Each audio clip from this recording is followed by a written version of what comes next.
2022년도를 시작한 지가 엊그제 같은데 이제 한 달도 남지 않았습니다. 여러분들 2022년 올해 한 해를 어떻게 보내셨습니까?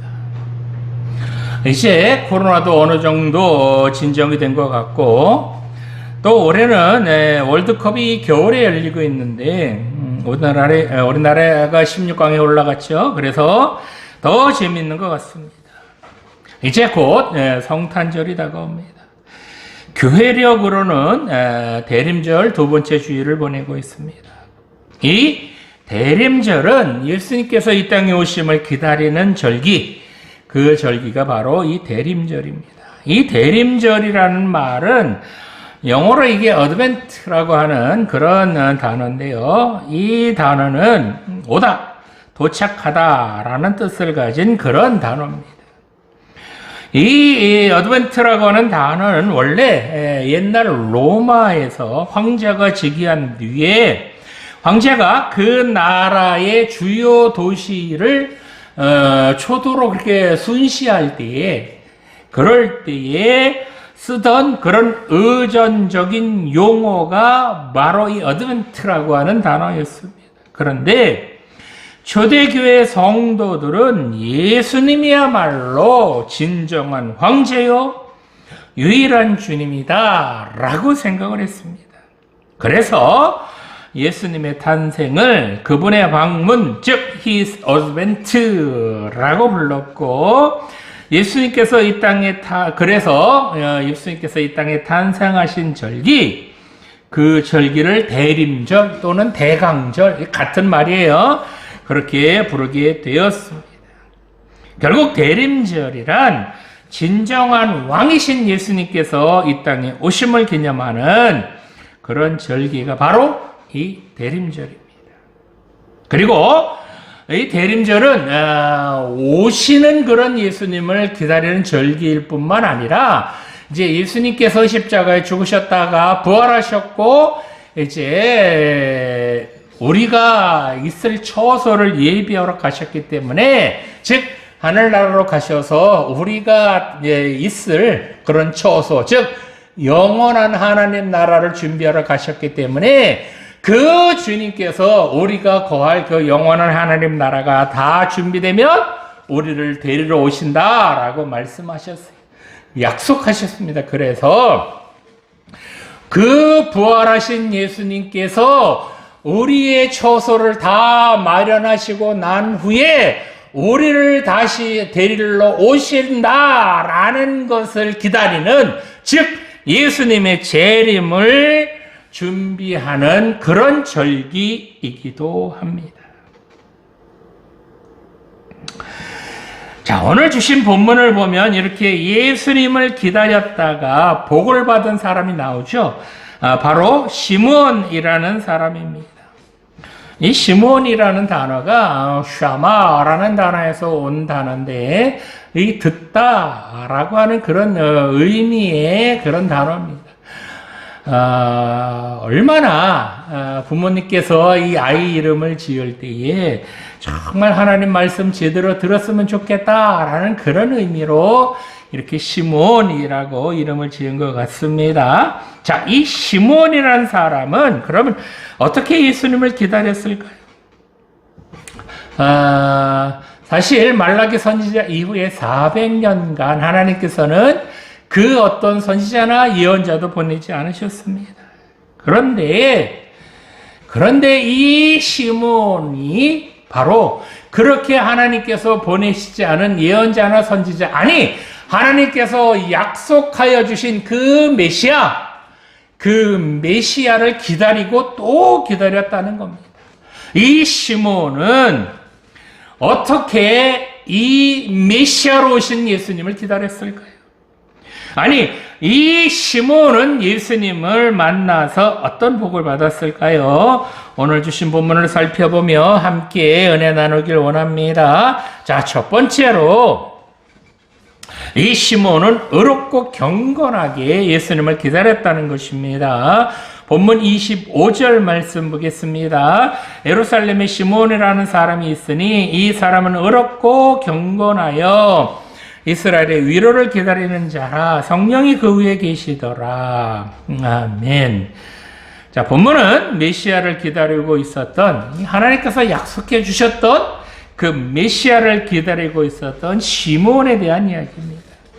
이 시므온은 하나님께서 선지자들 통하여 약속하신 이스라엘을 구원할 그 메시아를 기다리고 있었습니다.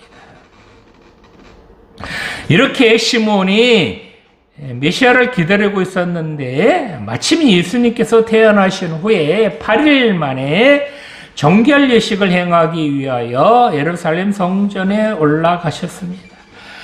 유대의 아기들은 어떻게 돼요? 태어난 지 남자아이들은 8일이 되면 정결 예식을 행해야 됐잖아요. 그래서 예수님께서도 이제 태어난 지 8일이 되어서 그렇게 정결 예식을 행하기 위해서 성전에 올라가셨다는 겁니다.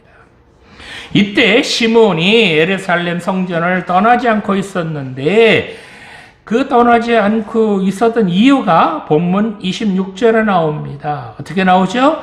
그가 주의 그리스도를 보기 전에는 죽지 아니하리라 하는 성령의 지시를 받았기 때문에 시므온이 성전을 떠나지 않았다는 거예요.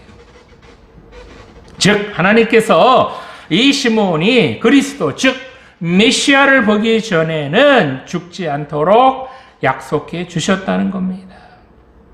이 말씀은 하나님께서 시므온에게 구원자이신 메시아, 그 메시아를 내가 보내줄 테니 이제 믿고 기다려라. 곧 보내줄 테니 걱정하지 말아라. 네가 죽기 전에는 메시아를 볼 날이 있을 거다라고 약속해 주셨다는 겁니다. 하나님께서 말라기 선지자 이후에 400년 동안 그 어떤 선지자도 보내주지 않으셨는데 드디어 자기 백성들을 구원해 주실 메시아이신 예수님을 이 땅에 보내주셨습니다. 이제 하나님께서 이 시므온에게 이 예수님을 만나도록 해 주시겠다. 메시아로 오신, 구원자로 오신 이 예수님을 만나도록 해 주시겠다라고 약속해 주시는 겁니다. 자, 그렇다면 이 시므온은 어떤 사람이었길래 이 예수님을 만날 수 있었을까요? 본문 25절에 보면 이 사람은 의롭고 뭐했다? 경건하여 이스라엘의 위로를 기다리는 자라라고 합니다.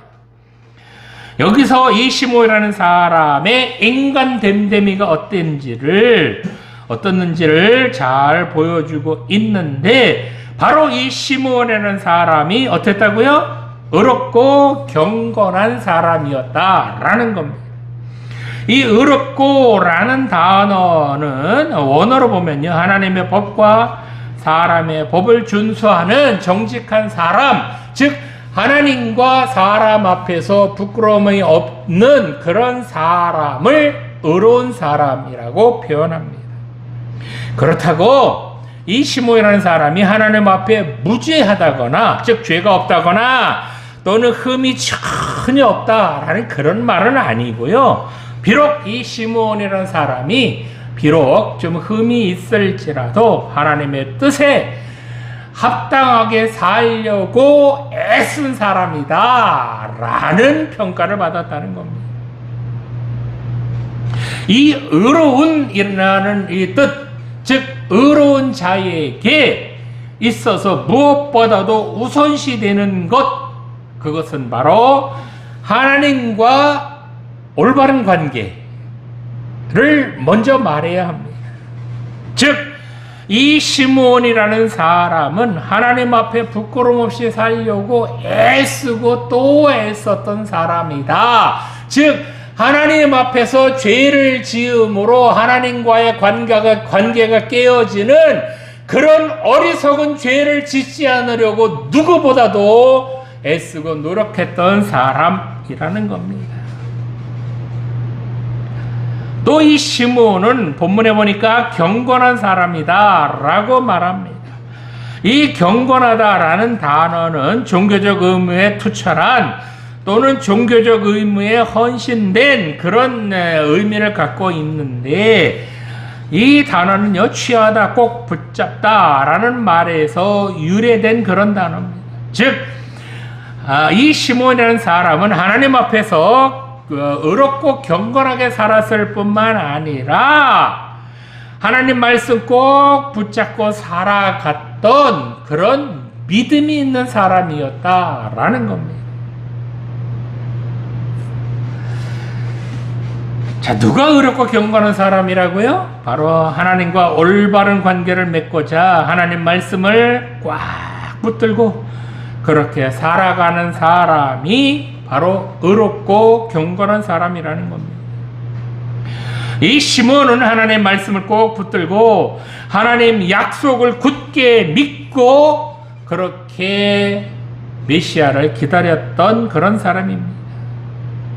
자, 성령님께서 누구에게 역사할까요? 누구에게 감동을 줄까요? 바로 본문 25절 맨 뒤에 보면 성령이 그 위에 계시더라 라고 합니다. 여기서 그 위에는 누구일까요? 바로 시몬을 말합니다. 이렇게 시몬이 의롭고 경건한 삶을 사니까, 즉 하나님 말씀을 꼭 붙들고 그렇게 하나님 말씀대로 살려고 애쓰고 또 애쓰고 사니까, 그래서 정말 하나님 말씀대로 죄 안 짓고 살려고, 하나님과의 관계가 깨어지지 않으려고, 하나님과의 관계가 깨어지지 않게 하려고 얼마나 애쓰고 정말 누구보다도 그렇게 애쓰고 사니까 그런 경건한 사람 위에 성령님께서 임하셨다라는 겁니다. 그래서 이 성령님은 불의한 사람이나 하나님과의 관계가 어긋난 사람, 즉 죄 가운데 있는 사람에게는 역사하지 않는다는 겁니다. 성령께서는 그래서 하나님과의 관계가 올바른 사람, 즉 죄에 짓지 않으려고 애쓰는 사람, 의롭고 정직한 사람, 의롭고 경건한 사람, 그런 사람에게 성령께서 역사해 주셔서 그 사람에게 비전도 보여주시고 그 사람에게 능력도 주시어서 그래서 이 죄 많은 세상을 거뜬하게 이겨나가도록 역사해 주신다는 겁니다.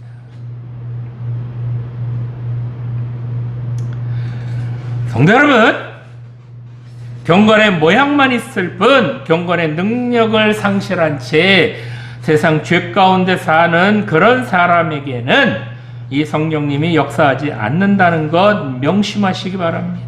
아니, 그런 사람에게 성령께서 역사하시고 영생의 길로 인도하실지라도 이렇게 죄 가운데 있는 사람들이 성령님의 말씀이 귀에 들어오지 않을 뿐더러 성령님의 인도하심을 뿌리치고 그들은 죄악으로 달려갈 뿐입니다.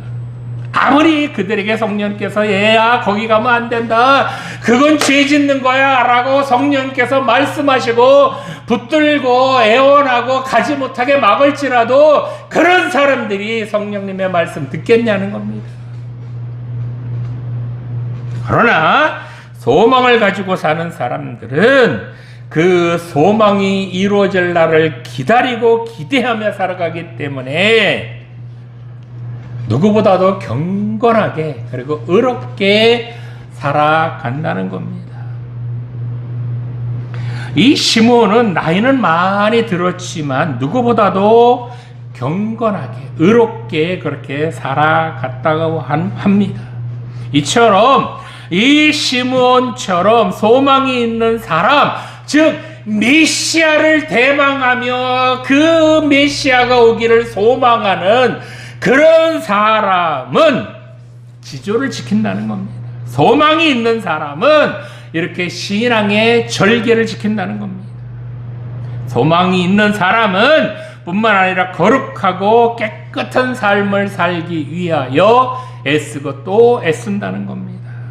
아니, 메시아를 기다리는 사람, 정말 자기를 구원하실 그 메시아로 오실 그 예수님을 기다리는 사람이 죄 가운데 기다리겠어요? 죄나 지으면서 세상 그냥 마음껏 즐기면서 그렇게 예수님 기다리겠어요? 그럴 수는 없을 겁니다. 누구보다도 깨끗하게 정결하게 의롭게 그렇게 예수님을 기다렸기 때문에 이 시몬이라는 사람이 예수님을 만날 수 있었다는 겁니다. 오늘 예배 드리시는 청년 여러분, 여러분도 이 시몬처럼 의롭고 경건하게 살아가셔서 그래서 이 성령님의 지켜주심, 성령님의 인도하심, 성령님께서 힘 주시고 능력 주심을 경험하며 그렇게 살아가시기 바랍니다. 그래서 이 땅에 다시 오실 그 주님 만나서 우리 모두 다 천국 백성이 되기를 간절히 소망합니다. 자, 두 번째로 성령님의 인도하심에 순종해야 이 예수님을 만날 수 있다는 겁니다. 본문 27절 말씀 보겠습니다. 성령의 감동으로 성전에 들어가매 마침 부모가 율법의 걸레도로 행하고자 하여 그 아기 예수를 데리고 오는지라. 아멘. 자, 시몬이 이제 성령의 감동을 받아서 성전에 들어갑니다. 여기서 성령의 감동이라고 하는 것은 성령의 인도하심이라는 그런 의미예요. 이렇게 시몬이 성령의 인도하심으로 성전으로 들어갔다라는 겁니다. 이 본문에 보면요, 시몬과 관련해서 이 성령님을 3번이나 언급하고 있어요. 25절에 보니까 성령이 그 위에 계시더라 라고 했고, 26절에서는 성령의 지시를 받았다. 또 27절에 보니까 성령의 감동으로 이렇게 나옵니다. 이 시몬이라는 사람은 한마디로 말하면 어떻게 해요? 아주 성령께서 늘 함께 하셨던 성령 충만한 사람이었다 라는 것을 알 수 있습니다. 이처럼 말라기 선지자 이후로 400년간 그렇게 하나님의 계시가 단절되었던 이 시대에도 하나님의 계시를 체험하는 그런 사람이 있었다는 거예요. 그 사람이 바로 오늘 본문에 나오는 시몬입니다. 이 시몬이 항상 성령님과 교제하는 삶을 살았다는 것은 그가 얼마나 성령이 충만해서 그래서 경건한 삶을 살았는지를 잘 보여주는 겁니다. 하나님께서는 이렇게 성령 충만해서 늘 경건하게 살았던 시몬에게 마침내 어린 예수님을 직접 보고 뿐만 아니라 그 예수님을 품에 안을 수 있도록 특권을 허락해 주셨습니다. 자, 시몬이 성전에 들어가자 마침 예수님의 부모가 율법의 관례대로 행하려고 아기 예수님을 데리고 옵니다. 이렇게 예수님의 부모님은 율법의 관례대로 낳은 지 8일이 되면 할례를 행해야 했습니다. 그래서 예수님께서 이제 낳은 지 8일이 되자 그래서 성전으로 오게 되었는데 그때 이 시몬이 성령의 인도하심으로 예수님께서 할례를 받으시는 그 자리, 즉 그 성전으로 들어오게 되었다는 겁니다. 여기서 성전으로 들어가매라는 단어가요, 이 원어로 보면 이게 능동태로 나와요. 어찌 생각해 보면 성령님의 인도하심으로 시몬이 끌려 들어간 것처럼 그렇게 생각할 수도 있겠지만 그게 아니라 시몬이 능동적으로 성전에 들어갔다는 거예요. 즉, 이 말은 시몬이 성령님의 인도하심에 능동적으로 순종했다라는 것을 알 수 있는 대목입니다. 사실 이 시몬은요, 성령님의 인도하심에 순종하지 않을 수도 있었습니다. 아니, 400년간 오지 않는 메시아가 이제 왔다고 하는데 그 말을 어떻게 믿을 수 있겠느냐고요. 이 시몬은요, 메시아가 온다라는 그 말을 믿기 쉬운 그런 상황이 아니었음에도 불구하고 메시아가 왔다, 구원자가 왔다, 네가 죽기 전에 그 메시아를 만날 거다, 자, 지금이 그때다 라고 성령께서 지시하자 그 성령님의 지시에 순종했다는 거예요. 자, 이렇게 성령님의 인도하심에 순종했더니 어떤 일이 일어났습니까?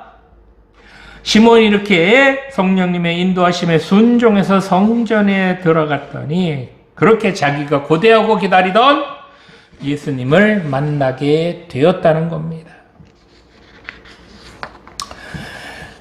오늘 예배 드리시는 청년 여러분, 성령님은 무지막지하게 우리를 강제로 끌고 가시는 그런 분은 아닙니다. 가기 싫다라고 하는 사람을 억지로 잡아 끌고 가는 그런 분 아니라는 겁니다. 아니, 마음에도 없는 사람 억지로 끌고 간들 그 사람이 제대로 순종할 수 있겠습니까? 그런 사람에게 뭘 기대하겠어요? 그렇습니다. 하나님께서는 이렇게 순종하는 자를 사용하신다는 겁니다. 비록 이해되지 않을지라도, 비록 정말 순종하고 싶지 않을지라도 성령님께서 이끄시는 대로 순종하는 자에게, 그런 자에게 큰 일을 맡겨주셔서 그 일을 통해서 복을 받게 해 주신다는 겁니다. 사실 이 세상을 살아가다 보면 성령님의 인도하심을 수긍하기가, 이해하기가, 순종하기가 어려운 것들이 참으로 많습니다. 이 마음속으로부터 말씀하시는 성령님의 음성이, 야, 너 그거 하지 마라. 너 이거 해라. 너 그거 가면 안 돼. 너 저 지금 가야 돼. 이렇게 성령님의 음성이 우리 마음속에서부터 울려올 때에, 그럴 때에 순종하기 어렵고 수긍하기 어려운 그런 것들이 참으로 많습니다. 아니, 이런 음성이 때로는 부담될 때도 꽤 있습니다. 성령님의 인도하심을 따라가다 보면 손해를 보를 것 같고, 또 손가락질 받을 것 같아서, 그래서 성령님의 인도하심에 순종하기가 참으로 어려운 것들이 많습니다. 그래서 신앙생활 잘하다가 세상으로 나간 사람들이요, 이 성령님의 인도하심이 부담스럽고 싫어서 교회를 나오지 않는 분들이 있다 그래요. 그런데 이렇게 성령님의 인도하심을 거부한 사람들 어떻게 됐을까요? 물론 잘 먹고 잘 살 수는 있습니다. 그런데 아무리 부자가 되어도, 아무리 좋은 차를 타고 다녀도, 아무리 넓은 집에 살아도 그 사람들이 행복할 수 있을까요? 마음 한구석에는 언제나 찜찜함이 남아있을 겁니다. 그러다가 점점 더 죄 가운데 하나님과 멀어지게 되고, 그러다가 나중에는 타락한 인생, 허무한 인생 살다가 그렇게 비참하게 죽는 사람들 많이 보았습니다. 성령께서 하라는 대로 했으면 행복하게 살았을 것을, 성령께서 인도하시는 대로 따라갔다면 멋진 인생 살았을 것을, 그게 부담스럽다고, 그게 싫다고, 그게 손해보는 것 같아서, 그래서 그거 거부했다가 엉망된 그런 인생들, 정말 망하는 인생들 많이 보았습니다. 그렇습니다. 성령님의 이끄심에 순종하면 망할 것 같고 고생할 것 같은데 사실 그렇지가 않다는 겁니다. 성령님께서는 오히려 망할 자리에서 다시 일어나게 해주시고, 허무한 인생에서 그 사람을 다시 일으켜 세워주셔서, 그래서 허무한 인생이 아니라 보람된 인생, 정말 멋진 인생으로 역전시켜 주시는 분, 그분이 바로 성령님이신 줄 믿으시기 바랍니다. 요것이 바로 신앙의 역설입니다. 망할 것 같은데 망하지 않습니다. 손가락질 받을 것 같은데 오히려 칭찬을 받습니다. 정말 쫄딱 망할 것 같은데 그렇지 않다는 겁니다. 누구 따라가면, 누구 말씀대로 순종하면, 성령께서 이끄시는 대로, 성령님 말씀하시는 대로 순종하면 이런 멋진 삶 살 수 있다는 겁니다. 오늘 예배 드리시는 청년 여러분, 여러분들도 이 성령님의 인도하심에 순종하시기 바랍니다. 성령께서 여러분 양심에 마시는 그 말씀에 귀를 기울이시고 그 말씀에 순종해서 그렇게 살아가시기 바랍니다. 그러면 그렇게 성령께서 인도하시는 대로 그렇게 순종하며 따라갈 때에 세상이 줄 수 없는 그런 복을 차고 넘치게 받을 줄 믿으시기 바랍니다. 성령께서는요, 여러분들 힘들게 하시려는 분 아닙니다. 여러분들 고난받게 하시려고, 여러분들 쫄딱 망하게 하시려는 분이 절대로 아니라는 겁니다. 여러분이 힘들 때, 어려울 때, 고난당할 때 그런 여러분들 건져주시고 도와주시는 분, 아니 여러분들 죄 가운데 있을 때 다시 그 죄를 돌이키게 하시어서 생명의 길, 의의 길, 복된 길로 가게 하시려고 여러분들 이끌어 주시는 분, 그분이 바로 성령님이신 줄 믿으시기 바랍니다. 그래서 로마서 8장 26절에 보면 이와 같이 성령도 우리의 연약함을 도와주신다 라고 말씀하지 않으셨습니까? 이제 성탄절이 다가오는데 모든 사람들이 다 성탄절을 이렇게 맞이하지만 모든 사람들이 다 아기 예수님을 만나는 것은 아닙니다. 성령님의 인도하심을 거부하고 자기 마음대로 자기 멋대로 그렇게 죄 지으며 사는 사람들은 아기 예수님 만날 수 없습니다. 자기 생각대로 자기 멋대로 사는 사람들은 이 아기 예수님을 품을 수 없다는 겁니다. 성령님의 인도하심에 순종하는 사람만이 아기 예수님을 만나고 품을 수 있다는 것 여러분 기억하시기 바랍니다. 올 성탄절에는 이처럼 성령님의 인도하심에 순종해서 그래서 예수님 만나는 우리 모두가 되기를 간절히 소망합니다. 자, 마지막으로 영적인 눈이 열려야 예수님을 만날 수 있다는 겁니다. 본문 30절에서 32절까지 말씀 보겠습니다. 내 눈이 주의 구원을 보았사오니 이는 만민 앞에 예비하신 것이요 이방을 비춰놓은 빛이요 주의 백성 이스라엘의 영광이니이다 하니. 아멘. 자, 시몬이 본문에서 뭐라 그래요? 내 눈이 주의 구원을 보았다 라고 합니다. 여기서 구원이라는 단어는 신학적으로 보면 죄의 용서를 받음으로 하나님 나라에 들어가는 그런 자격을 얻는 것, 그것을 말합니다. 시몬이 이제 죄를 용서받을 수 있는 길을 열어주시려고 예수님께서 이 땅에 오셨다라는 것을 깨닫게 되었다는 거예요. 이처럼 시몬은 그렇게 고대하고 기다리던 메시아이신 예수님, 즉 구원자이신 예수님을 직접 볼 수 있게 되었다는 겁니다. 그런데 이 예수님께서 할례 받으러 오신 이 성전 안에는 그의 어머니인 마리아하고 요셉만 온 것이 아니죠. 수십 명, 수백 명의 부모들이 자기 아기에게 할례를 받게 하려고 왔을 겁니다. 뿐만 아니라 성전에는 수많은 백성들도 있었고 또 제사장들도 있었고 바리새인들, 서기관들도 있었을 겁니다. 그런데 그 중에 누구 한 사람도 하던 일 멈추고 아기 예수님 앞에 와서 와! 이분이 바로 구원자로 오신 예수님이구나! 우리의 메시아구나! 라고 알아보는 사람이 단 한 사람도 없었다는 겁니다. 누구 말고요? 이 시몬 빼고.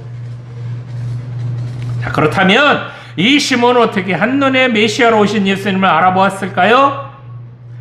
시몬보다 더 잘나고 더 똑똑한 사람들도 많았는데 어째서 이 늙은 노인이 아기 예수님을 메시아라고 알아보는 그런 영적인 통찰력을 가질 수 있었을까요?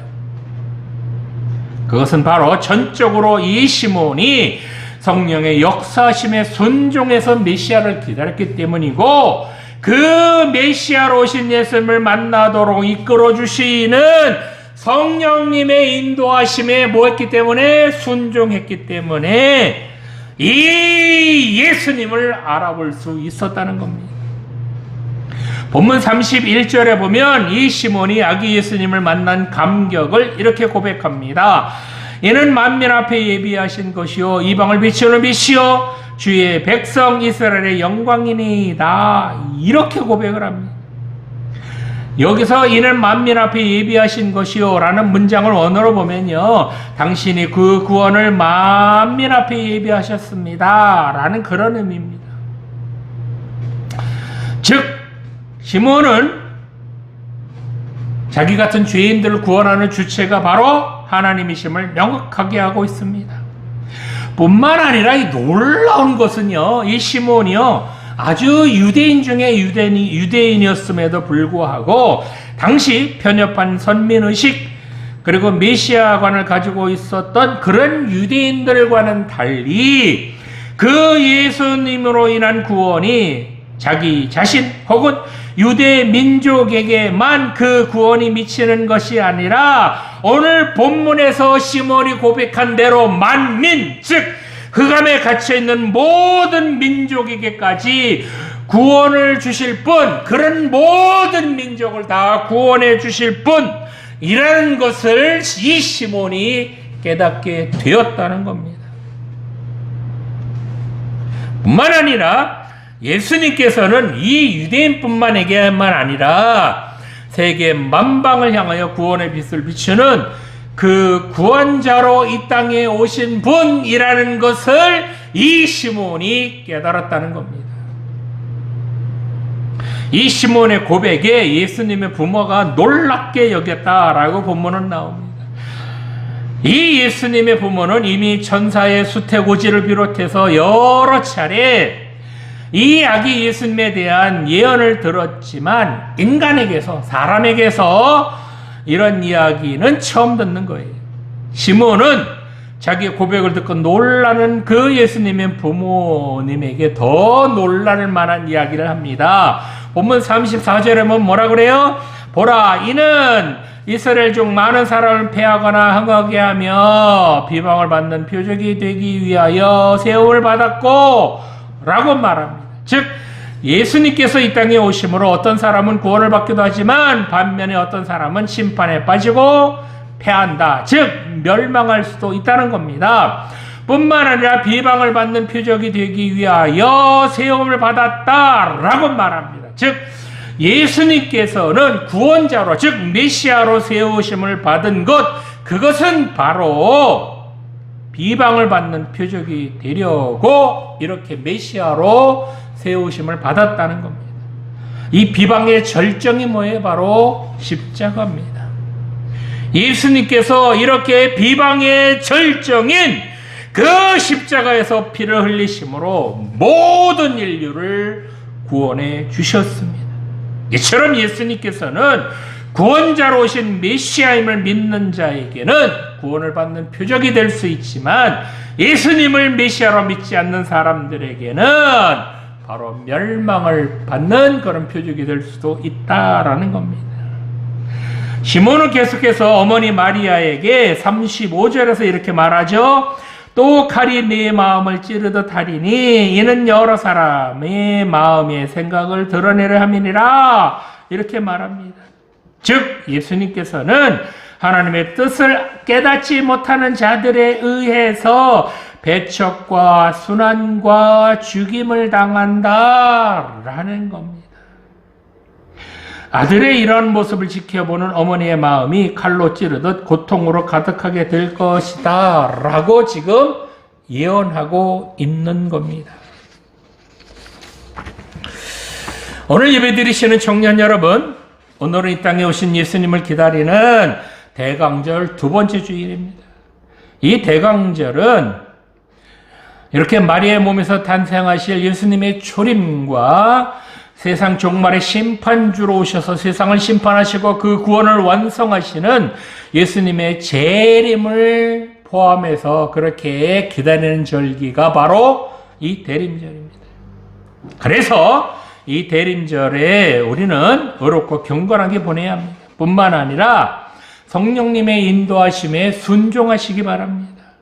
성령 충만해야 여러분 세상의 죄, 세상의 악, 세상의 가치관과 싸워 이길 수 있다는 것 명심하시기 바랍니다. 또한 영적인 눈이 열려야 예수님이 누구신지 깨달을 수 있습니다. 교회 다닌 지 수십 년, 수백 년, 내가 어머니 뱃속에서부터 교회 다녔다, 그런 거 자랑할 필요 없습니다. 영적인 눈이 열리지 않으면 교회 많이 다녀봐야, 오래 다녀봐야 헛되다는 것, 예수님을 메시아로 그렇게 인정하고 깨닫지 못한다는 거예요. 영적인 눈이 열려야, 그래야 예수님을 구원자로 깨닫게 된다는 겁니다. 이렇게 우리를 구원하러 오신 메시아신 예수님을 몰라보고 그 예수님을 배척하고 또 다시 예수님을 십자가에 못 박는 그런 무식한 짓을 해서는 안 됩니다. 이 대림절 정말 하나님의 은혜 가운데 경건하게 보내셔서 그래서 기쁘고 즐거운 그런 성탄절 맞이하시기를 간절히 소망합니다. 기도드리시겠습니다. 참 좋으신 하나님 아버지, 이 대림절 의롭고 경건하게 보내게 하여 주시옵소서. 또한 성령께서 인도하시는 대로 순종하며 따라가게 하여 주시옵소서. 우리들도 이 시몬처럼 예수님이 누구신지 진심으로 깨닫게 하여 주시옵소서. 성령 충만함으로 영적인 눈을 뜨게 하여 주시옵소서. 그래서 예수님만이 우리 죄를 용서하여 주시려고 이 땅에 오신 메시아임을 확실히 믿게 하여 주시옵소서. 이 대림절을 보내면서 이 어지럽고 험한 세상에서 정말 경건하게 그렇게 보내게 하여 주시옵소서. 그래서 다가오는 성탄절에는 풍성하고 기쁨이 넘치는 그런 성탄절 맞이하게 하여 주시옵소서. 감사드리며 예수님 이름으로 기도드립니다. 아멘.